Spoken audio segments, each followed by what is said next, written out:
वकिली व्यवसायात असताना जो माझा अनुभव आहे त्याच्यानुसार ज्या पद्धतीने साक्ष पुरावे घ्यायला नको तशा पद्धतीने साक्ष पुरावे घेत आहेत असं एकतर लक्षात येते आणि त्यावरच अनेकदा आक्षेप घेण्यात आला की जे प्रश्न विचारणं आवश्यक नाही तशा पद्धतीचे प्रश्न विचारण्यात येत आहेत. पण विलंब लावण्याचे टेक्निक असू शकते असे सुद्धा आक्षेप घेण्यात आले. सगळ्यात महत्त्वाची गोष्ट म्हणजे विटनेस काही सांगत असताना त्यांनी जे सांगितलेलं आहे तशा पद्धतीने त्याच शब्दांमध्ये ते नोंदवून घेणं हे आवश्यक आहे. परंतु तसं नोंदवून घेण्यात येत नाही आणि महत्त्वाचे शब्द गाळण्यात येतात असं लक्षात आल्यामुळे बरेचदा वादविवाद आज बघायला मिळाले. पण त्याच्यामध्ये सगळ्यात महत्त्वाचं होतं की डॉक्टर आंबेडकरांनी संविधान लिहिलं आणि त्यांच्या संविधानानुसार मी वागतो असं जेव्हा सुनील प्रभू यांनी सांगितलं तेव्हा डॉक्टर आंबेडकरांचं नाव 4दा सांगून सुद्धा वगळण्यात आलं. मग डॉक्टर आंबेडकरांच्या नावाची ॲलर्जी आहे का जे याचं कामकाज पाहत आहेत त्यांना आणि कोणत्या तरी पक्षाला, याच्याबद्दलचे प्रश्न निर्माण होतात आणि तसे आक्षेप घेण्यात आले. त्यामुळे थोडासा वादविवाद झाला. परंतु विरोधी पक्षाचे लोकसुद्धा आणि कामकाज चालवणारे सुद्धा जेव्हा उद्धव ठाकरे गटाच्याच वकिलांना टार्गेट करून तुम्हीच एव्हिडन्स लीड करता, तुम्ही एव्हिडन्सला काहीतरी शिकवण्याचा प्रयत्न करता अशा प्रकारचे आरोप करतात तेव्हा ते चुकीची प्रक्रिया आहे असं मला वाटते.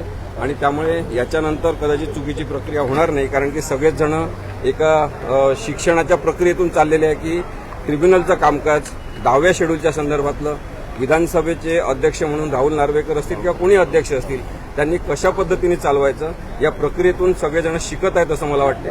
परंतु मुद्दामून काहीतरी महत्वाचा भाग वगळणं हे अत्यंत चुकीचं आहे. क्रॉस क्वेश्चनिंगच्या वेळी 2019 पासून सुरुवात केली सुनील प्रभूचा तो रेफरन्स त्याच्यावरती आक्षेप घेतला, काय नक्की त्याविषयीचा आक्षेप आहे? कसं आहे की त्यांनी जे प्रतिज्ञापत्रावर म्हटलेलं आहे आणि जे सर्वोच्च न्यायालयात प्रतिज्ञापत्रावर मांडलेलं आहे त्याच्यामधले काहीतरी मतभेद किंवा त्याच्यामधले काहीतरी उणिवा काढणं हे काही साक्षी पुराव्यामधलं काम असू शकत नाही असं आमचं म्हणणं आहे. आणि त्यामुळे जे प्रश्न विचारले जात आहेत महेश जेठमलानी साहेबांकडून ते एवढे संयुक्तिक नाहीत असं आमचं म्हणणं असणं हे साहजिक आहे. एखाद्या वकिलांकडनं युती होती की नव्हती हा प्रश्न विचारणं कितपत योग्य आहे? युती होती की नव्हती? नाही कसं आहे बा, तेव्हा 2019 मध्ये शिवसेना भाजप युती होती आणि भाजप युतीने एकत्रितपणे निवडणुका लढवल्या. त्यामुळे युती होती की नाही हा प्रश्न खूप रिलेव्हंट ठरत नाही कारण युती होती हे सगळ्या जगाला माहिती आहे. आणि युती असणं आणि युती तोडणं याच्या संदर्भात भारतामध्ये कोणताही कायदा नाही. त्यामुळे निवडणूक पूर्व युती असणं आणि नंतर ती निवडणुकीच्या नंतर तोडणं याच्यासाठी कोणताही कायदा नसल्यामुळे तसे अनेक पक्ष करतात. आणि भाजपने सगळ्यात जास्त हे प्रयोग केलेले आहे भारतामध्ये की निवडणूक पूर्व युती एकाशी आणि नंतर निवडणुकीनंतर युती दुसऱ्याशी, आघाडी दुसऱ्याशी असं केलेलं आहे. त्यामुळे कायदा असेल तर तसं काही संबंध येत नाही, पण कायदा त्याचा नाही. त्यामुळे जर युती होती आणि तसं इलेक्शन लढत त्याचा प्रश्नाचा काय संदर्भ आहे? मग तरी तेच प्रश्न मराठी आणि इंग्रजी आणि मराठी हा जो जेठमलानीकडनं विचारण्यात आला की तुम्हाला मराठी कळतं का, इंग्रजी कळतं का, इंग्रजी अनुवाद केलेला कळतो का, हे प्रश्न कशा प्रकारचे होते?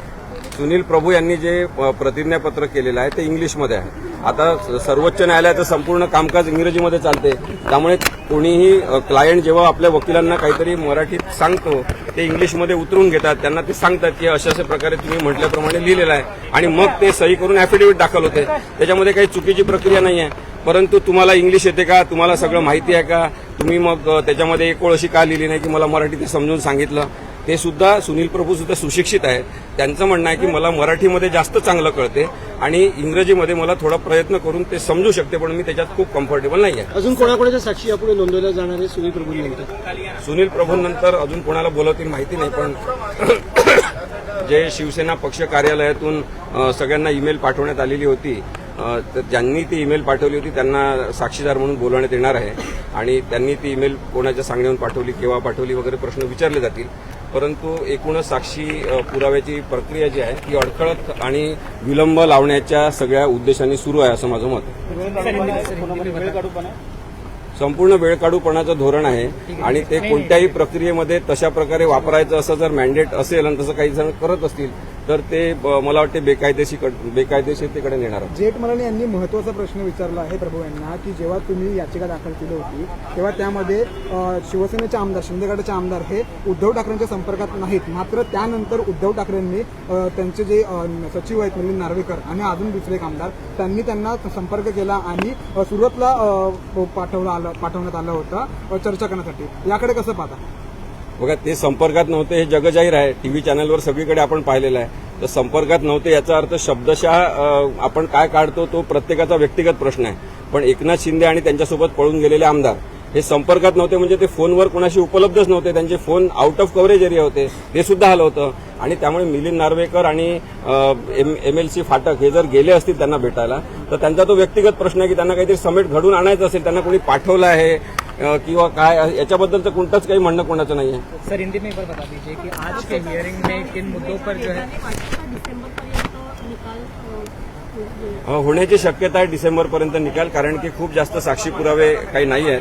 ओढून ताणून किती पण जणांना बोलावलं तरी सुद्धा असत्य सिद्ध करण्यासाठी खूप जास्त प्रयत्न करावा लागतं आणि सत्य हे सिद्ध झालेलं आहे. सर्वोच्च न्यायालयाने ते सुद्धा सिद्ध केलेलं आहे. त्यामुळे उद्धव ठाकरे आणि त्यांच्या गटाची बाजू ही कायदेशीर संविधानिक आहे आणि त्यामुळे आम्हाला काही खूप जास्त साक्षी पुरावे घ्यायचे नाही. सर शिंदेकडनं आरोप करण्यात आला की लीड केलं जात आहे प्रभूंना, कामात त्यांना लीड करताय, त्याकडे तुम्ही कसं बघताय? नाही, मी देवदत्त कामत यांना कधीही साक्षीदारांना लीड करताना पाहिलेलं नाही. उलट असं होत होतं की जे मराठीमध्ये उत्तर दिलं जात होतं आणि ते इंग्लिशमध्ये घेतलं जात होतं लिहून, तर ते लिहून घेत असताना महत्वाचे शब्द गाळले जात होते किंवा महत्वाचे शब्द घेतले जात नव्हते आणि त्यामुळे त्याच्यावर आक्षेप घेण्यात येत होता. पण त्यांचा गैरसमज राहुल नार्वेकरांचा झाला की लीड केल्या जात आहे, कारण की विरोधी पक्षाच्या वकिलांनी तसा आक्षेप घेतला पण कधीही लीड केलेलं नाही आहे. त्यांच्या शब्दामध्ये ते लिहिलं गेलं पाहिजे. जे शब्द महत्वाचे होते ते गाळू नये. जसं मी सांगितलं की डॉक्टर आंबेडकरांचं नाव जर त्यांनी घेतलेलं आहे सुनील प्रभूंनी की ते संविधानात जे डॉक्टर आंबेडकरांनी दिलं आहे त्याच्यानुसार मी वागतो, हे जर म्हटलंय तर डॉक्टर आंबेडकरांचं नाव घ्यायलाच पाहिजे त्याच्यामध्ये. ते लिहिण्यामध्ये काय प्रॉब्लेम आहे? हा जर प्रश्न विचारला असेल तर त्याच्यामध्ये कोणाला वाईट वाटण्याचं कारण नाही. सर हिंदी में बता दीजिए कि आज के क्या क्या मुद्दे थे और अगली तारीख कौन सी रखी? कल ये पुनः सुनावनी शुरू होगी और आज जो हुआ है उसमें क्रॉस एग्जामिनेशन शुरू हुई है. एग्जामिनेशन चीफ हो गया है सुनील प्रभु का और क्रॉस एग्जामिनेशन शुरू हुई है. वो कल भी शुरू रहेंगी क्योंकि और कुछ सवाल महेश जेठमलानी जी को पूछने हैं.